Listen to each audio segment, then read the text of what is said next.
Drone ক্ষেপণাস্ত্রের আঘাতের শঙ্কার মধ্যেই মধ্যপ্রাচ্যের দেশে দেশে শুরু হয়েছে ঈদের প্রস্তুতি। আসছে ছুটির ঘোষণা, বাহরাইনেও দেয়া হয়েছে ছুটির ঘোষণা, চলছে উৎসবের প্রস্তুতি। কাতার ঈদ উপলক্ষে 7 দিনের ছুটি ঘোষণা করেছে। সৌদির মক্কা মদিনায় হাজিদের জন্য চালু হয়েছে ফ্রি লাগেজ সেন্টার। কুয়েত বন্ধ করে দিল অনলাইন সিগারেট বিক্রি, আর আমিরাতে পার্ট টাইম চাকরি নিয়ে বাসিন্দাদের সতর্ক করলো দেশটির পুলিশ। এসব খবর নিয়ে আজকের মধ্যপ্রাচ্যের নিউজ আপডেট, সাথে আছে আমি পৃথ্বী বিশ্বাস। চলে যাচ্ছি বিস্তারিত খবরে। ড্রোন ক্ষেপণাস্ত্রের ভয়কে পাশে সরিয়ে রেখে ঈদ উল ফিতরের জোর প্রস্তুতি শুরু হয়েছে বাহরাইনে। এবছর দেশটিতে ঈদ হতে পারে 20 মার্চ। বাহরাইনের অ্যাস্ট্রোনমিক্যাল সোসাইটির কর্মকর্তারা জানিয়েছেন এবছর দেশটিতে রোজা হতে পারে 30টি। গালফ অঞ্চলের দেশগুলোতে শাওয়াল মাসের চাঁদ দেখার কমিটিগুলো 18 মার্চ সন্ধ্যায় অর্থাৎ রমজানের 29তম দিনে নতুন চাঁদ দেখা নিয়ে বৈঠকে বসবে।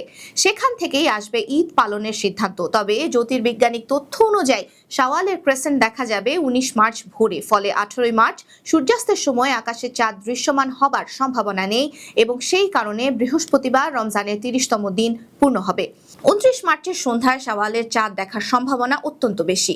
এদিকে বাহরাইনে আসন্ন ঈদ উল ফিতর উপলক্ষে সরকারি ছুটি ঘোষণা করা হয়েছে। এক সার্কুলারে দেশটির crown prince Salman bin Hamad Al Khalifa জানিয়েছেন ঈদের দিন এবং তার পরের 2 দিন পর্যন্ত সব মন্ত্রণালয় এবং সরকারি প্রতিষ্ঠানগুলো বন্ধ থাকবে। তবে এবছর সরকারি ছুটির দিনগুলো শুক্রবার এবং শনিবারের সাপ্তাহিক ছুটির সঙ্গে মিলে যাওয়ায় কর্মচারীদের সুবিধার্থে অতিরিক্ত 2 দিন ছুটি যোগ করে ছুটির মেয়াদ বাড়ানো হবে। এদিকে ঈদ উল ফিতর ঘনিয়ে আসায় বাহরাইনে মেহেদি লাগানোর চাহিদা ব্যাপকভাবে বেড়ে গেছে এবং অনেক সেলুন এবং হেনা শিল্পীরা ইতোমধ্যে পুরোদমে ব্যস্ত হয়ে পড়েছেন। কাতারে আসন্ন ঈদ উপলক্ষে 7 দিনের ছুটির ঘোষণা করা হয়েছে। কাতার সরকার ঘোষণা করেছে ঈদ উল ফিতর উপলক্ষে সরকারি প্রতিষ্ঠান ও পাবলিক সেক্টরের কর্মীরা 7 দিনের ছুটি পাবেন। দেশটির এক সরকারি বার্তায় বলা হয়েছে ছুটি শুরু হবে 17 মার্চ থেকে, যা শেষ হবে 23 মার্চ এবং কর্মীরা 24 মার্চ থেকে কাজে ফিরবেন। এই ছুটি সরকারি দপ্তর, মন্ত্রণালয় এবং সকল পাবলিক অথরিটির জন্য প্রযোজ্য হবে। তবে ব্যাংক এবং আর্থিক সংস্থার কর্মকর্তা কর্মচারীদের ছুটির দিন প্রয়োজন অনুযায়ী বদলাবার ঘোষণা দেওয়া হতে পারে। কাতারে শুক্রবার এবং শনিবার সাধারণ ছুটির দিন থাকে, তাই এই 7 দিনের ছুটি সরকারি কর্মীদের পরিবার ও ধর্মীয় অনুষ্ঠান উদযাপনের জন্য পর্যাপ্ত সময় নিশ্চিত করছে বলেই আশা করা হচ্ছে। সৌদি আরবে হজ এবং উমরা পালনকারী মুসল্লিদের সুবিধার জন্য 5টি নতুন লাগেজ সংরক্ষণ সেন্টার চালু করা হয়েছে। এসব লাগেজ সেন্টারগুলির 4টি মক্কা শরীফের কেন্দ্রীয় মসজিদ প্রাঙ্গণে, আরেকটি মদিনায় নবীজির রওজা শরীফ প্রাঙ্গণে স্থাপন করা হয়েছে।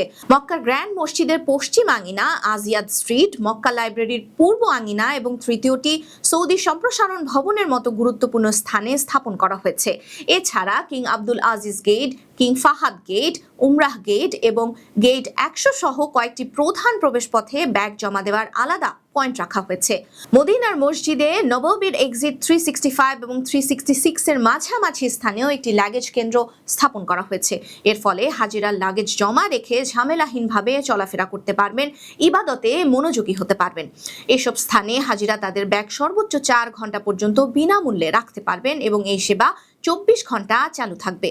এদিকে সৌদি সরকার জানিয়েছে দেশটির আকাশ প্রতিরক্ষা ব্যবস্থা রাজধানী রিয়াদ ও পূর্বাঞ্চলীয় অঞ্চলের আকাশে চালানো দীর্ঘ কয়েক ঘন্টার অভিযানে 31টি ড্রোন ধ্বংস করেছে, ফলে কোনো ক্ষয়ক্ষতি হয়নি। সাম্প্রতিক আঞ্চলিক উত্তেজনার মধ্যে ড্রোন ও ক্ষেপণাস্ত্র হামলার আশঙ্কা বাড়ায় সৌদি আরব গুরুত্বপূর্ণ স্থাপনা ও নগর এলাকাগুলোর নিরাপত্তা আরও জোরদার করেছে। কুয়েতে অনলাইন বা ডেলিভারি প্ল্যাটফর্মের মাধ্যমে তামাকজাত পণ্য এবং সিগারেট বিক্রি নিষিদ্ধ ঘোষণা করা হয়েছে। দেশটির বাণিজ্য ও শিল্প মন্ত্রণালয় এক সার্কুলারে জানিয়েছে এখন থেকে সিগারেট, তামাক, সিগারেট এবং এসবের সঙ্গে প্রাসঙ্গিক যন্ত্র বা আনুষঙ্গিক পণ্য কোনো হোম ডেলিভারি অ্যাপ বা ডিজিটাল প্ল্যাটফর্মের মাধ্যমে বিক্রি করা যাবে না। নতুন এই সিদ্ধান্ত 15 মার্চ 2026 থেকে কার্যকর হয়েছে। কর্তৃপক্ষ বলছে কেউ এই নিয়ম ভঙ্গ করলে তাদের বিরুদ্ধে সতর্কবার্তা, সাময়িকভাবে ব্যবসা বন্ধ কিংবা লাইসেন্স বাতিলের মতো শাস্তিমূলক ব্যবস্থা নেওয়া হতে পারে। সরকার জানিয়েছে তামাকজাত পণ্যের বিক্রি নিয়ন্ত্রণ করা এবং বাজারে নতুন নিয়ম মেনে চলা নিশ্চিত করার জন্যই এই পদক্ষেপ নেওয়া হয়েছে। এদিকে কুয়েতে প্যানিক বাইং না করতে নাগরিক এবং বাসিন্দাদের অনুরোধ করেছে ব্যবসায়ীরা। এক একই সাথে খাদ্যপণ্য মজুত না করতেও অনুরোধ জানানো হয়েছে। দেশটির ভোক্তা সমবায় সমিতিগুলোর ইউনিয়নের কর্মকর্তারা জানিয়েছেন, কুয়েতে খাদ্যপণ্যের সরবরাহ স্বাভাবিক রয়েছে এবং বাজারে কোনো ঘাটতি নেই। তাই বাজারে মূল্যবৃদ্ধি বা অনিয়ম দেখা দিলে সঙ্গে সঙ্গে ব্যবস্থা নেওয়া হবে। তাছাড়া কুয়েত সরকার আরও জানিয়েছে, মধ্যপ্রাচ্যের চলমান পরিস্থিতিতে সৌদি আরব মানবিক সহায়তা এবং প্রতিবেশী মনোভাবের অংশ হিসেবে কুয়েতের মধ্যে থাকা 44টি স্থল সীমান্ত 24 ঘন্টার জন্য খুলে দিয়েছে, যাতে দুই দেশের মধ্যে যাতায়াত এবং পণ্য পরিবহন সহজ হয়। আমিরাতের দুবাই পুলিশ দেশটির বাসিন্দাদের পার্ট টাইম চাকরি নিয়ে প্রতারণা বা স্ক্যাম সম্পর্কে সতর্ক করেছে।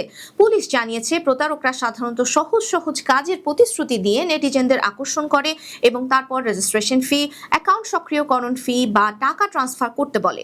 পাশাপাশি ব্যক্তিগত ও ব্যাংকিং তথ্য চেয়ে নেয়। অনেক ক্ষেত্রে উত্তর দেবার পরপরই ভিকটিমদের ব্যাংক অ্যাকাউন্টে সন্দেহজনক বা অবৈধ লেনদেনের ঘটনা দেখা যাচ্ছে। এতে প্রবাসীরা ধোঁয়াশায় পড়তে পারেন বলে সতর্ক করা হয়েছে।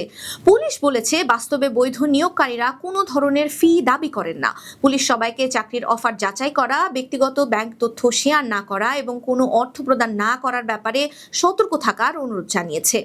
এদিকে আমিরাতে 16 মার্চ সকালে আল বাহিয়া এলাকায় একটি গাড়িতে ক্ষেপণাস্ত্র হামলার ঘটনায় এক প্রবাসী নিহত হয়েছে। আমিরাতের সংবাদ মাধ্যমগুলো নিশ্চিত করেছে, নিহত প্রবাসী একজন প্যালেস্টাইনি নাগরিক। গত কয়েক সপ্তাহ ধরে পুরো অঞ্চলে ক্ষেপণাস্ত্র এবং ড্রোন হামলার ঘটনা বাড়ছে। ইরান আমিরাত সহ উপসাগরীয় দেশগুলোর দিকে ক্ষেপণাস্ত্র ও ড্রোন হামলার চেষ্টা করলেও বেশিরভাগ ক্ষেত্রে আমিরাতের আকাশ প্রতিরক্ষা তা ধ্বংস করে দিচ্ছে। এই ছিল আজকের মধ্যপ্রাচ্যের নিউজ আপডেট। আল্লাহ হাফেজ।